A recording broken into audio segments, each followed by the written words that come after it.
The message from the Galactic Council arrived on a Tuesday morning, crackling through the ancient communication array that barely functioned on good days. Sarah Chun, the colony administrator of New Eden, stared at the holographic display with growing disbelief. Colony designation Terra, 7. You have 72 standard hours to evacuate. The Korthak Empire has claimed your system for mining operations. Resistance is futile. Compliance is mandatory. Sarah laughed, a bitter sound that echoed through the empty administration building. 72 hours. 3 days to abandon everything they had built over the past 15 years. The irony wasn't lost on her that the galaxy's so-called peacekeepers were giving them less time than it took to properly harvest the winter crops. New Eden sat on the edge of nowhere, a forgotten world that Earth's colonial expansion had barely touched. When the first ships arrived, they found a planet that seemed determined to kill them. Toxic storms that could strip flesh from bone. Soil so acidic it dissolved standard farming equipment.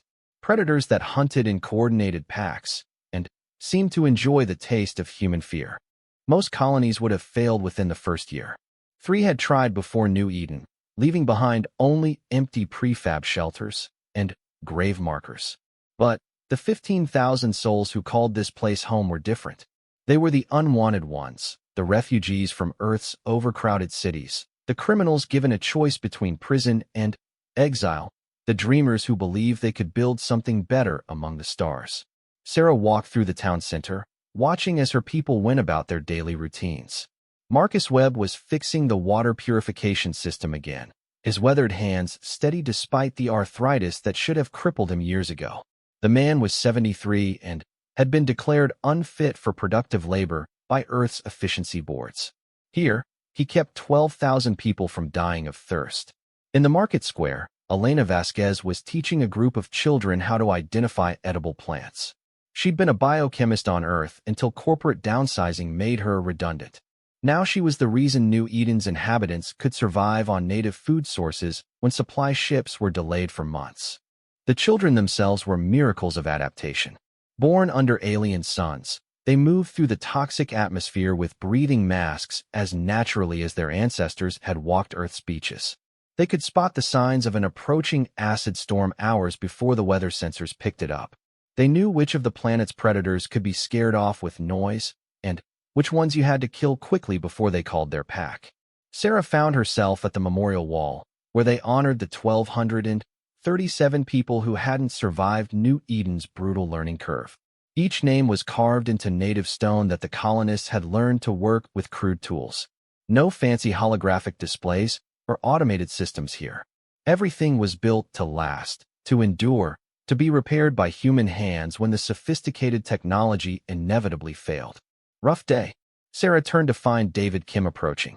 The former Earth military engineer had lost his arm and his career in the resource wars, but he'd gained something else here. Purpose. The defensive systems he'd designed using salvaged parts and native materials had kept New Eden safe from everything the planet could throw at them. The court hacks want us gone, Sarah said, showing him the message. 72 hours. David read it twice, his expression never changing. Did they say what happens if we don't leave? They didn't need to. Everyone knows what the Korthak Empire does to colonies that resist. The court hacks were one of 3 major powers that dominated this region of space, along with the Veltar hegemony and the Silicon Collective. Humanity was barely a footnote in galactic politics, a young species that had managed to spread to perhaps 24 worlds before running up against the established order. When conflicts arose between human colonies and the major powers, the Galactic Council's solution was always the same. Humans moved. So what do we do? David asked. Sarah looked out over the town her people had built with their own hands. Every building told a story of human stubbornness. The clinic where Dr. Patel had performed surgery with kitchen utensils when their medical bay was destroyed in the early years.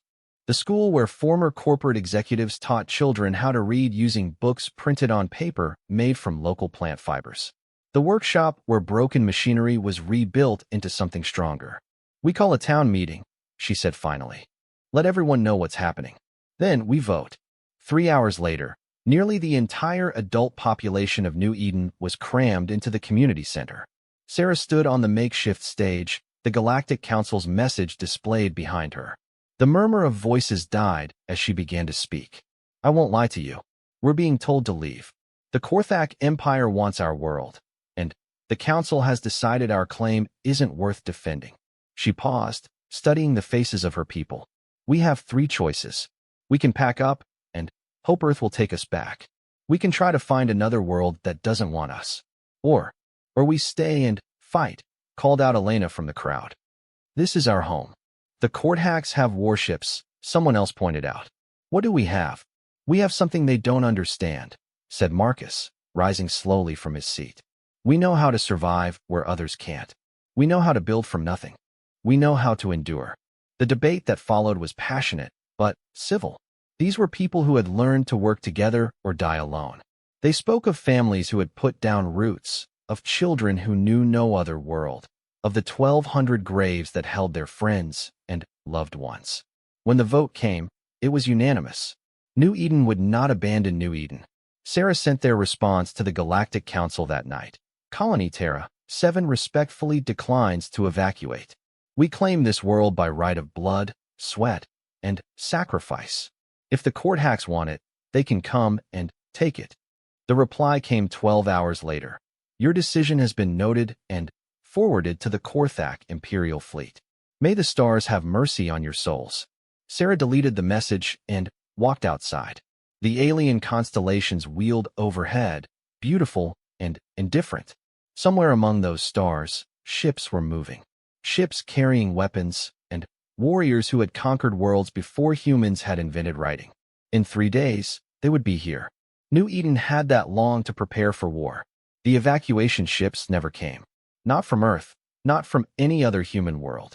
Sarah had expected as much, but it still stung when the communications array picked up the official response from Colonial Command. Terra 7 is considered a lost asset. No rescue operations will be mounted. Good luck.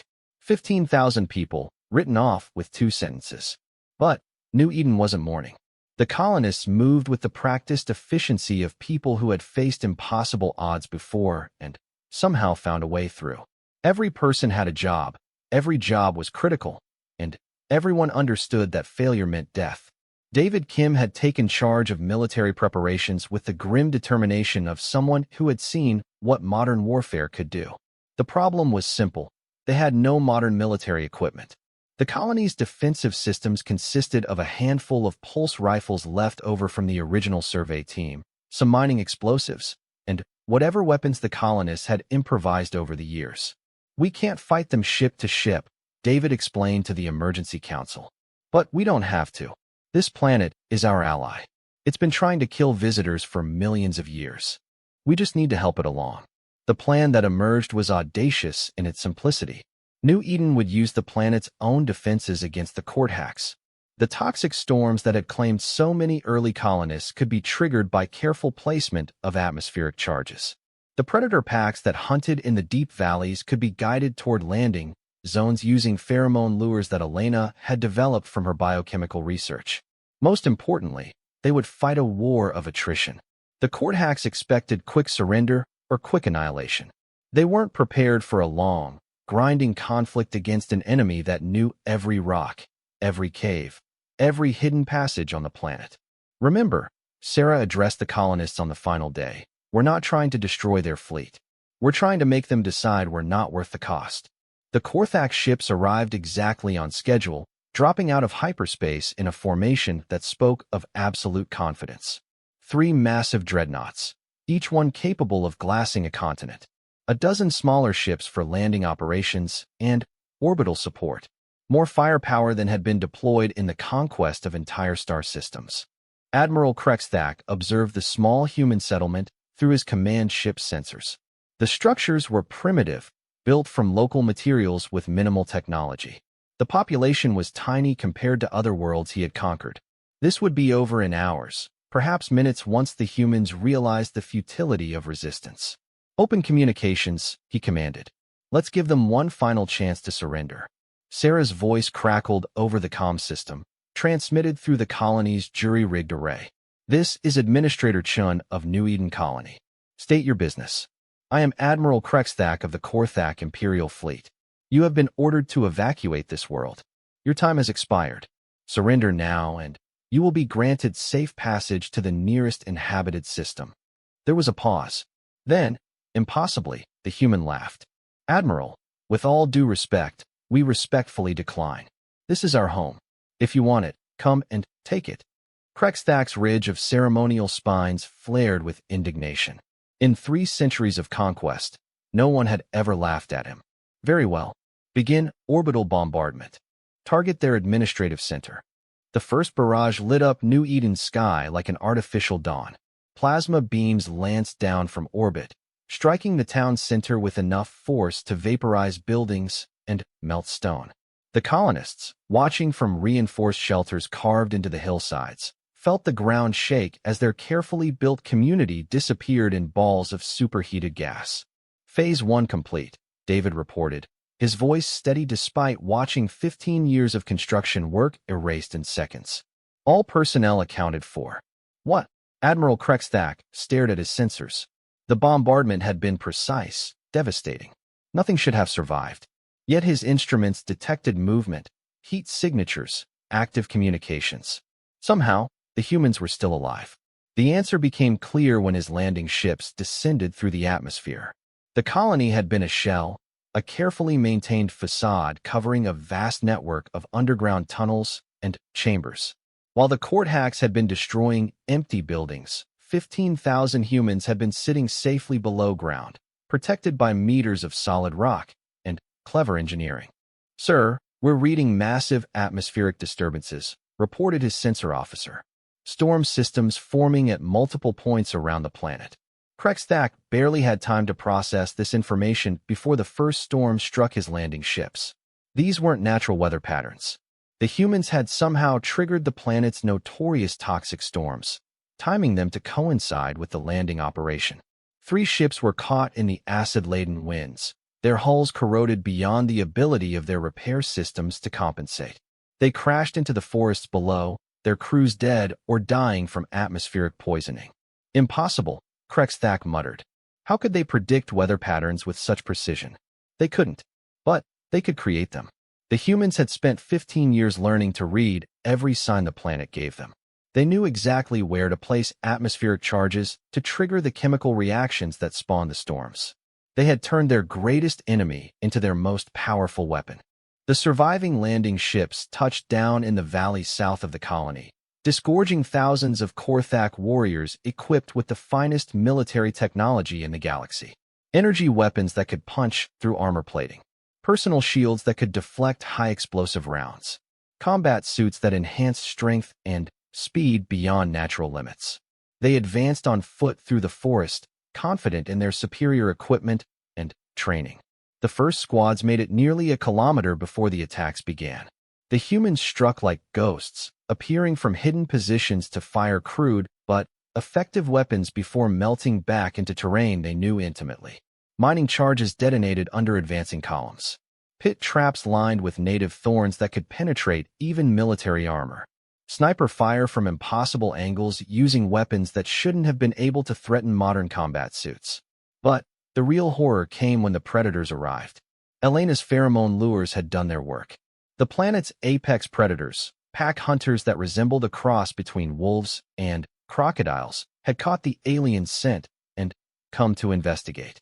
They found armored warriors whose equipment made them clumsy and whose weapons, designed for civilized warfare, were poorly suited to close combat with natural killers that moved like liquid death through the undergrowth.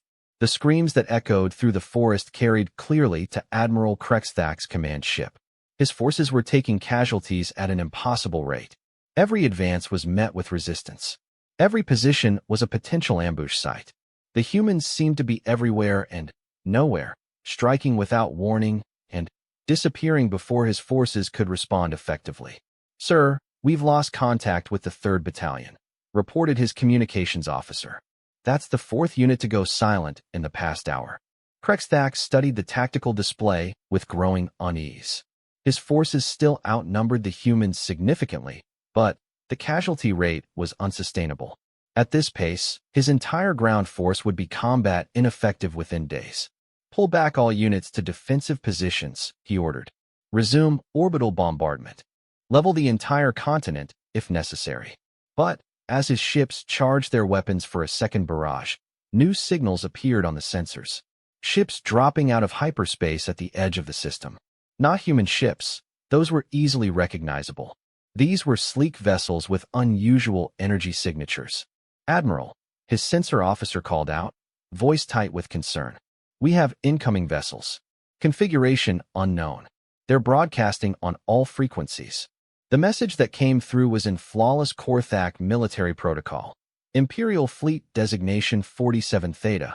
This is Captain Zeshtar of the Veltar Hegemony Border Patrol.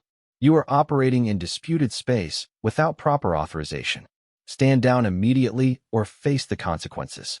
Admiral Krexthak felt his blood chill. The Veltar Hegemony were ancient enemies of the Korthak Empire. If they were claiming this system, it meant the conquest he had been ordered to carry out was actually an act of war against another major power. This system was granted to the Empire by the Galactic Council, he transmitted back. "We are conducting lawful mining operations." Negative. Our records show this system under hegemony protection due to the presence of a client species. The humans of Terra 7 requested our intervention 12 hours ago. You have 30 minutes to withdraw. On the surface of New Eden, Sarah Chun smiled as she watched the exchange through intercepted communications. The message to the Veltar hegemony had been Elena's idea, a desperate gambit based on obscure galactic law that she had studied in her previous life as a researcher. Under the treaties of Rigel, any species could request protection from a major power if they could demonstrate cultural or scientific value. Elena had remembered that the Veltar prized genetic diversity and had sent them complete biological surveys of New Eden's unique ecosystem, along with documentation of human adaptations to the hostile environment. The Veltar had seen opportunity. A client species that could thrive in environments that killed others was valuable. More importantly, establishing a foothold in this system would give them strategic advantages in future conflicts with their rivals. Admiral Krexthak found himself caught between impossible choices. He could fight the Veltar fleet, but that would mean open war between two galactic superpowers. He could withdraw and face the disgrace of a failed conquest. Or he could complete his mission despite the diplomatic consequences. He chose retreat. The Korthak fleet departed as suddenly as it had arrived, leaving behind only the wreckage of their failed landing operation and the proof that humanity's supposedly weakest colony had just defeated one of the galaxy's most powerful military forces. As the alien ships disappeared into hyperspace, the people of New Eden emerged from their shelters. They had work to do, bodies to bury, both their own dead and their enemies, defenses to rebuild, crops to plant and soil watered with the blood of those who had tried to take their home. They were still there. They would always be there. New Eden endured. 6 months after the Korthak retreat, New Eden had become something no one expected, famous. The story spread through the galaxy like wildfire. A forgotten human colony with no military, no advanced weapons, and no support from Earth had somehow defeated a full Korthak fleet. The details grew more incredible with each retelling until some versions had 15,000 humans single-handedly destroying dreadnoughts with farming tools. Sarah found the attention uncomfortable. She preferred the old days when New Eden was too insignificant for anyone to notice. But fame brought opportunities, and opportunities brought problems. "There's another delegation requesting landing permission," David reported, studying the communications display. "That makes 17 this month." The visitors came from across the galaxy. Military analysts wanted to study their defensive strategies. Xenobiologists were fascinated by their adaptation to the hostile environment. Traders saw profit in the unique biological compounds Elena had developed.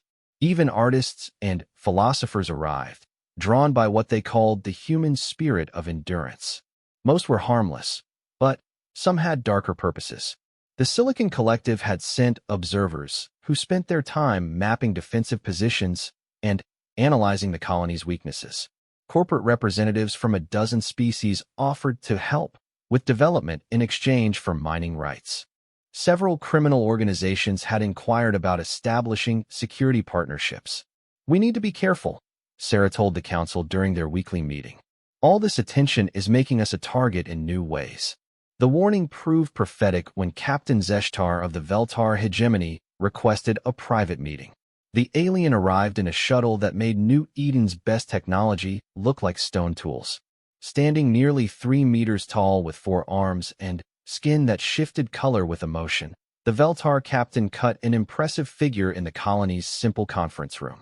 Administrator Chun, Zeshtar began, speaking perfect standard through translation software. The hegemony is pleased with the arrangement we have established. However, certain adjustments must be made. What kind of adjustments? Zeshtar's skin shifted to a pale blue that Elena had learned indicated business formality. New Eden requires proper defenses. Hegemony protection comes with expectations.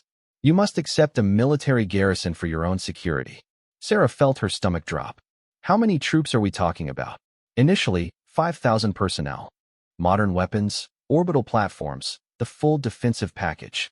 Your people will be much safer. And in exchange? Mining rights to designated areas. Recruitment privileges for promising individuals.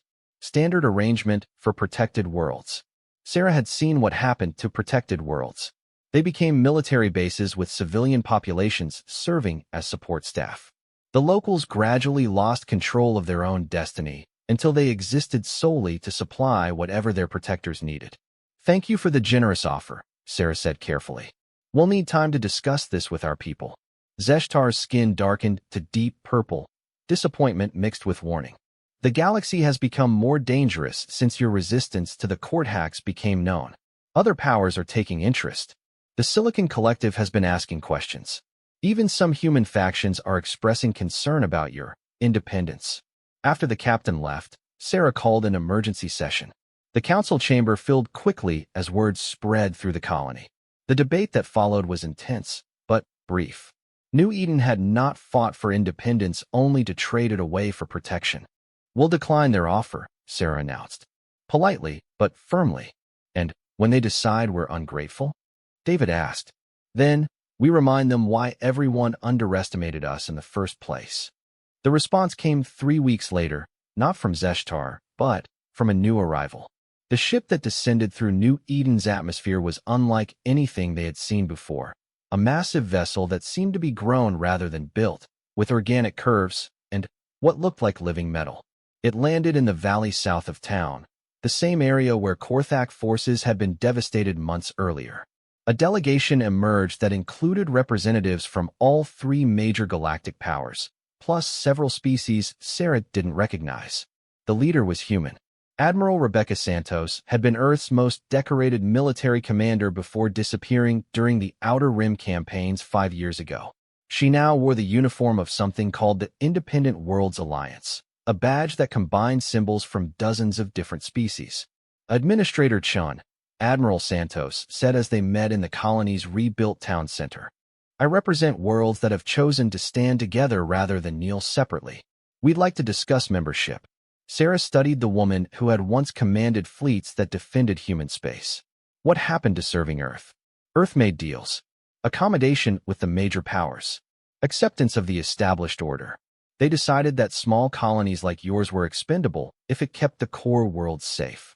Santos's expression was hard. Some of us disagreed. The Alliance, Santos explained, was a growing confederation of worlds that had rejected domination by the galactic superpowers. Some were human colonies that had been abandoned by Earth.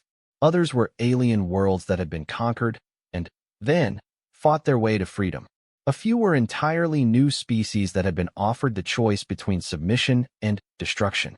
We don't offer protection in exchange for sovereignty, Santos continued. We offer partnership, mutual defense, shared technology, common purpose. Each world keeps control of its own destiny. And what do you want from us? What you've already proven you have. The willingness to fight for what matters. The knowledge that freedom is worth any price. The offer was tempting, but Sarah had learned to be suspicious of anyone who promised easy solutions. We'll need to see details. Meet your other members. Understand exactly what we're committing to. Of course. But I should warn you, the major powers won't ignore this forever. They're already moving to address what they call the New Eden problem. The court hacks want revenge. The Veltar feel insulted by your rejection of their protection. The Silicon Collective sees you as a threat to stability. What kind of threat? You proved that the supposedly weak can defeat the supposedly strong. You showed that small worlds don't have to accept whatever scraps the big powers offer them. That's a dangerous precedent if you're used to being on top. Santos provided encrypted communication codes and departed with promises to return within a standard month. The colony was left to debate yet another choice that would determine their future. The answer came sooner than expected. Elena, monitoring long-range sensors from her laboratory, detected the signatures 2 days before the ships arrived. Multiple fleets, moving in coordination toward New Eden's system. It's not just one power, she reported to the Emergency Council. I'm reading Korthak, Veltar, and collective signatures. They're coming together. David checked his defensive preparations one more time. The months since the first battle had not been wasted. New tunnels honeycombed the hills around the settlement. Weapons caches were hidden throughout the forest. The colonists had trained constantly, learning from their victory and preparing for the next challenge. But 3 galactic superpowers working together represented an entirely different scale of threat. How long do we have? Sarah asked. 48 hours, maybe less. Sarah activated the colony's emergency broadcast system, reaching every receiver in New Eden. Her words were simple and direct. Everyone knows what's coming. Everyone knows what it means. We've been given a choice between submission and death. But there's a third option, the one we've always chosen. We endure. We adapt. We survive. And we show the galaxy that some things can't be conquered, no matter how much force is brought to bear. The people of New Eden spent their last day of peace the same way they had spent the previous 15 years. Working together, preparing for hardship, refusing to break under pressure. When the fleets arrived, they found a world that seemed empty. No orbital defenses, no military installations, no signs of advanced technology. Just a small collection of buildings clustered around a river valley, looking peaceful and defenseless under the alien stars. Admiral Krexthak commanded the Korthak contingent, his personal honor requiring that he oversee the destruction of the humans who had humiliated him. Captain Zeshtar led the Veltar forces, determined to end what they saw as an insult to their authority. The Silicon Collective deployed their most advanced artificial intelligences, calculating optimal strategies for complete elimination. 3 fleets, 75 ships, enough firepower to sterilize continents. Against 15,000 humans with hand-built weapons and an unshakable belief that this dusty, dangerous world was worth dying for. The second battle for New Eden was about to begin. And deep in the tunnels beneath the settlement, Sarah Chun smiled grimly as she activated communication systems that Elena had built from salvaged parts and pure stubbornness. The message went out on frequencies that would carry across half the galaxy, using codes provided by Admiral Santos. This is New Eden calling any free world. We are under attack by forces that would rather see us dead than independent.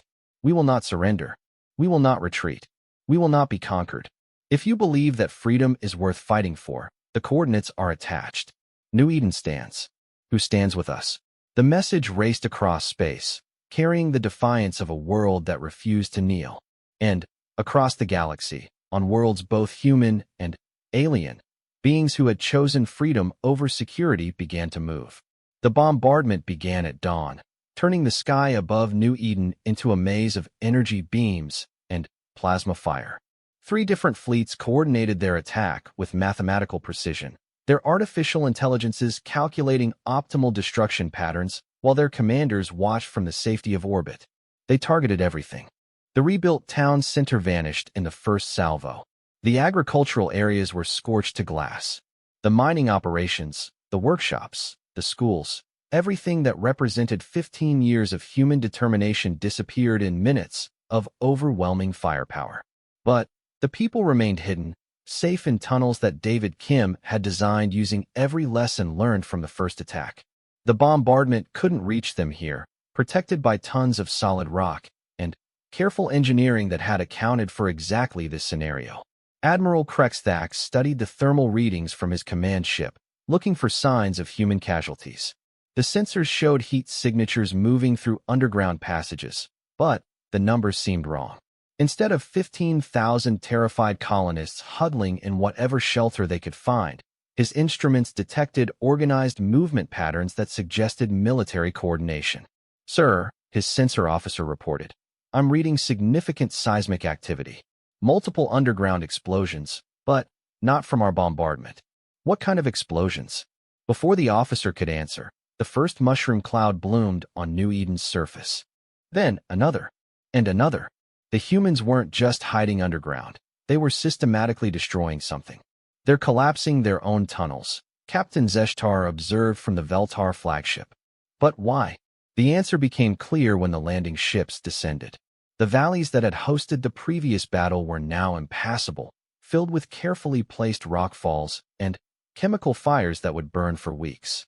The forests had been seeded with motion-sensitive mines built from mining explosives and harvested from the local ecosystem. Even the rivers had been poisoned with compounds that Elena's team had developed specifically to target the 3 species now invading their world. The unified fleet was forced to land in the northern wastelands, a barren region that the colonists had avoided for good reason. The ground was unstable, riddled with natural caverns that could collapse without warning. The air was thick with corrosive particles that played havoc with sophisticated equipment. Worst of all, this was where New Eden's most dangerous predators made their homes. 50,000 elite troops from 3 different species touched down in a landscape that seemed designed by a malevolent god to kill visitors. Their equipment was the finest the galaxy could produce. Their training was flawless. Their coordination was perfect. None of it mattered. The humans hit them from angles that shouldn't have existed. Sniper fire came from caverns that their sensors insisted were empty. Explosives detonated in patterns that suggested the defenders could predict troop movements hours in advance. Support vehicles bogged down in quicksand that appeared overnight in areas that had been solid ground the day before. But the real nightmare began when the natives joined the fight. Elena's work with pheromone attractants had evolved during the months of preparation. She had learned to create chemical signatures that didn't just attract New Eden's predators, they enraged them. The invasion force found themselves facing creatures that attacked with suicidal fury, pack hunters that ignored their own casualties to reach alien flesh, and flying things that dove into weapon emplacements with complete disregard for their own survival. The collective's artificial intelligences, designed to predict and counter every possible tactical scenario, found themselves dealing with an enemy that operated outside conventional military logic. How could you model the behavior of humans who used their own planet as a weapon? How could you predict the actions of defenders who were willing to destroy their own infrastructure rather than let it fall into enemy hands? Status report. Admiral Krexthak demanded as casualty figures climbed beyond acceptable levels. "All 3 landing zones are under constant attack," his tactical officer replied. "The humans are using guerrilla tactics, but with complete knowledge of local conditions. They appear and disappear at will. Our forces are taking heavy casualties, and equipment failure rates are approaching critical levels due to environmental factors. How is this possible? We have overwhelming numerical superiority. Sir, I think we're fighting the entire planet." The statement was more accurate than the officer realized. New Eden wasn't just defending itself, it was actively participating in the battle.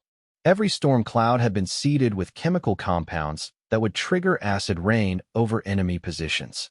The underground river system had been diverted to create flooding in strategic locations.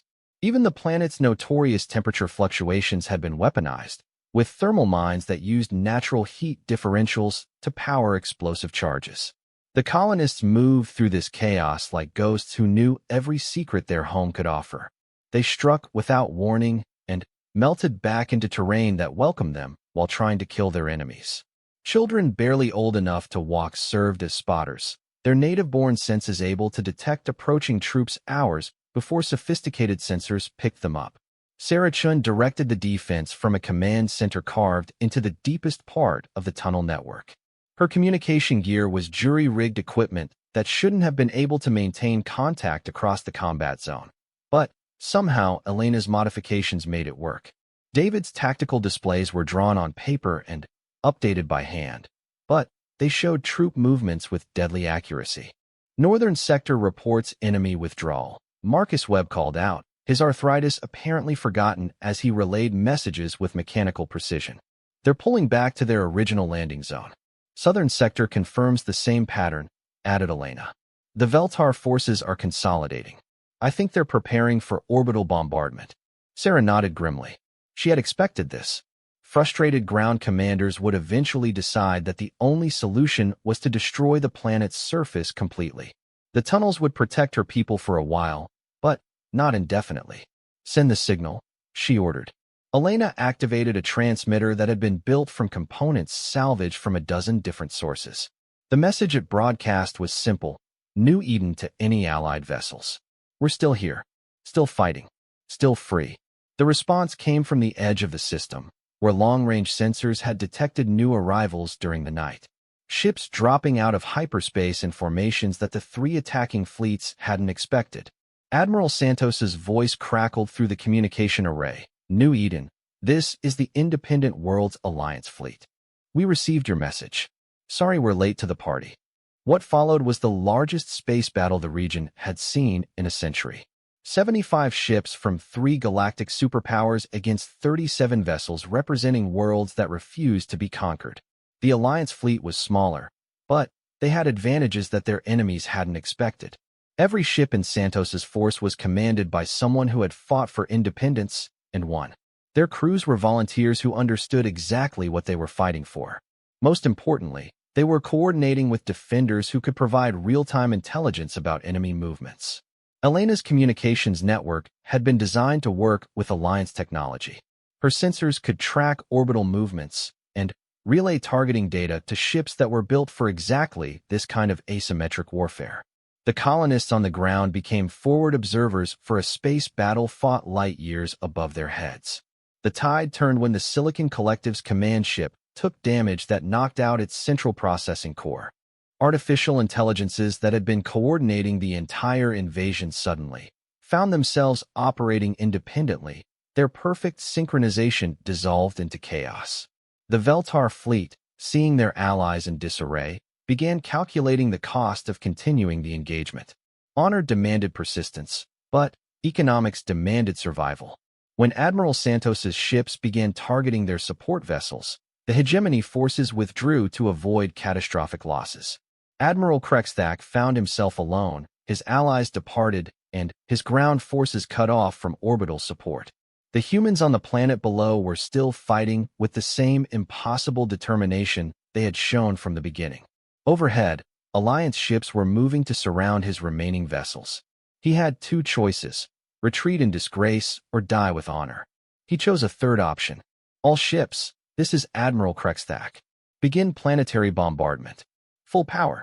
Continuous fire. If we cannot have this world, no one will. The Korthak fleet opened fire with every weapon they possessed, pouring energy into New Eden's surface with enough force to crack continents. But they were no longer targeting military positions or infrastructure. This was extinction-level bombardment, designed to make the planet uninhabitable for generations. Deep in her command bunker, Sarah felt the ground shake as unimaginable forces hammered the world above. Even the deepest tunnels wouldn't protect them from this level of destruction. New Eden would survive, but its people would not. That's when Elena smiled and activated the final system she had built during months of preparation. Orbital defense grid is active, she announced calmly. All satellites responding. The Korthak bombardment struck an invisible barrier that shouldn't have existed. Energy shields flickered into existence around the planet, powered by a network of satellites that Elena had built from salvaged parts and launched using repurposed mining equipment. It was impossible technology created by someone who didn't believe in impossible. The shields couldn't stop the bombardment indefinitely, but they didn't need to. Admiral Santos's ships moved in while the Korthak fleet exhausted itself against Elena's creation. The battle ended with the surrender of forces that had believed themselves invincible. As the last enemy ship departed under escort, Sarah emerged from the tunnels to find her world scarred but unbroken. The town would need to be rebuilt again. The fields would need to be replanted. The dead would need to be buried with honors. But New Eden endured. And, across the galaxy, the message was spreading to every world that had ever been told they were too small, too weak, or too insignificant to matter. Resistance was possible, independence could be won, and freedom was always worth the price. The age of easy conquest was ending, one stubborn world at a time. 2 years after the Second Battle, New Eden had become something unprecedented in galactic politics, a symbol of successful resistance that major powers couldn't ignore and couldn't destroy. The colony itself looked different now. The rebuilt town center included a memorial wall that listed not just their own dead, but the names of beings from 17 different species who had died fighting for the principle that small worlds deserved to exist. The agricultural zones had expanded beyond what anyone thought the hostile soil could support, fed by techniques that combined human stubbornness with alien knowledge shared by alliance partners. Most significantly, New Eden was no longer alone. The Independent Worlds Alliance had grown from 37 ships to over 200 worlds, each one contributing something unique to a confederation that operated on principles the galaxy had never seen before. Sarah stood in the new council chamber, addressing delegates from species she couldn't have imagined 5 years ago. There were the Ketheri, crystalline beings from high-radiation worlds who had mastered energy manipulation. The Velimo, former slaves of the Veltar hegemony who had bought their freedom with technologies their masters had never bothered to understand. Even some humans from core worlds who had grown tired of Earth's accommodation with oppression. The motion before us today, Sarah said, concerns our response to the Galactic Council's latest ultimatum.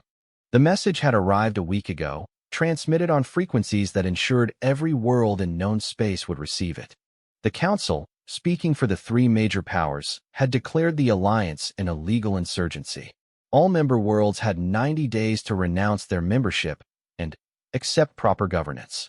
Those that refused would face appropriate measures to restore galactic stability. They're offering us the same choice they gave us individually, Admiral Santos observed. Submit or die. The only difference is the scale. The debate that followed revealed how much the alliance had grown. Representatives spoke passionately about worlds that had transformed themselves from economic colonies into thriving societies. They shared stories of species that had rediscovered their own cultures after generations of forced assimilation. They presented evidence that independent worlds were often more prosperous and stable than those under direct control of the major powers. But they also acknowledged reality. The combined fleets of the Korthak Empire, Veltar hegemony, and Silicon Collective represented more military force than any rebellion had ever faced. Previous galactic wars had been between roughly equal powers, not between established empires and a collection of former outcasts. The question isn't whether we can win a conventional war, David Kim pointed out. The question is whether we can make victory too expensive for them to sustain. David had become the Alliance's chief strategic coordinator, his experience with asymmetric warfare proving invaluable as more worlds joined the Confederation. His analysis was sobering but not hopeless. They have superior numbers and technology, he continued. But they're fighting to maintain control. We're fighting for survival.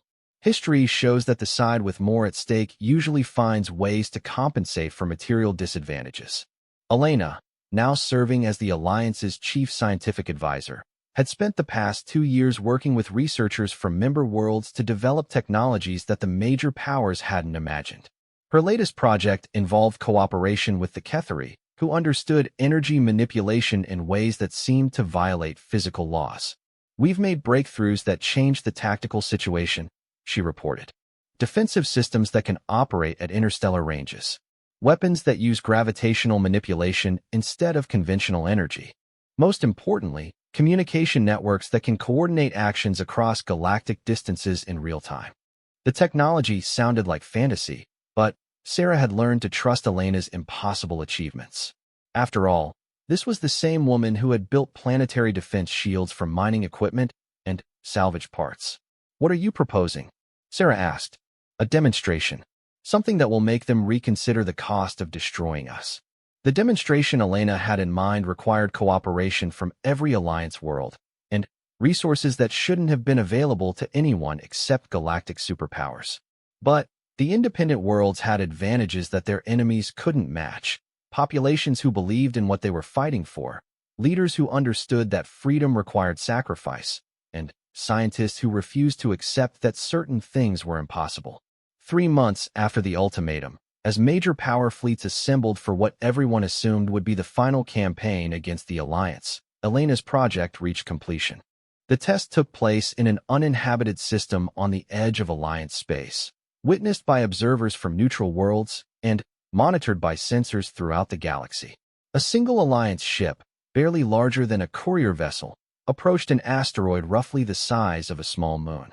The ship fired once, using technology that combined human engineering with Ketheri energy manipulation and Velamo gravitational understanding. The asteroid didn't explode. It didn't disintegrate. It simply ceased to exist, leaving behind only a perfectly spherical void in space that slowly collapsed as vacuum rushed in to fill the emptiness. The implications were staggering. If the Alliance could make massive objects disappear with ship-mounted weapons, what could they do to planets? To fleets? To entire star systems? The truth, known only to Elena and a handful of others, was that the weapon was a one-time demonstration that had required the combined scientific resources of 200 worlds to create. Building another would take years and resources they didn't have. But appearances mattered in galactic politics, and the appearance was that the Alliance possessed technology that could threaten anyone. The major powers' response was swift and predictable. Emergency sessions of the Galactic Council. Diplomatic contacts seeking clarification of Alliance intentions. Most importantly, a sudden willingness to negotiate that had been entirely absent from previous communications. Sarah found herself in the surreal position of sitting across a conference table from beings who had recently been trying to exterminate her species. The meeting took place on Nexus Station, a neutral facility that had been built by species who had chosen to remain independent of the major power blocks. Admiral Krex Thak, representing the Korthak Empire, had the honor scars of someone who had seen too much combat. Captain Zeshtar's skin showed the pale coloration of stress. The Silicon Collective had sent an artificial intelligence housed in a crystalline matrix that reflected light in hypnotic patterns. "Let us speak plainly," the Collective's representative said in a voice that sounded like mathematical equations given sound. "Your alliance has developed capabilities that threaten galactic stability. Our analysis suggests mutual destruction as the most probable outcome of continued conflict." "Then, perhaps," Sarah replied, "it's time to discuss alternatives to conflict." The negotiations that followed were unlike anything in recorded galactic history. For the first time, major powers found themselves treating with beings they had previously considered beneath notice. The Alliance didn't demand equality, they insisted on it. They refused to accept client status, tributary arrangements, or any other form of second-class citizenship.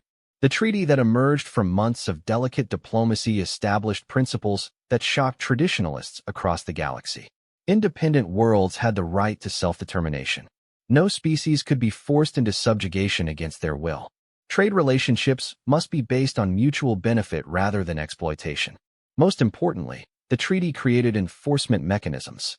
The Alliance would maintain fleets capable of protecting member worlds. Major powers would accept inspectors, ensuring that their client species were truly willing participants in existing arrangements. Violations would be addressed by a new galactic court with representatives from all participating governments. It wasn't perfect. There were loopholes, ambiguities, and compromises that left everyone partly dissatisfied. But it was a beginning, a recognition that the galaxy was large enough for multiple ways of organizing society. On New Eden, Sarah walked through streets that bustled with beings from a dozen different worlds. Ketheri engineers worked alongside human farmers to develop crops that could thrive in previously impossible conditions. Velamo philosophers debated ethics with former Earth corporate executives who had discovered that profit wasn't the only measure of success. Children who had been born under alien suns played games that combined traditions from species that had been enemies for centuries. The colony's memorial wall had grown again, adding names of those who had died in the political battles that followed military victory. Not everyone had survived the transformation from outcasts to partners in galactic civilization.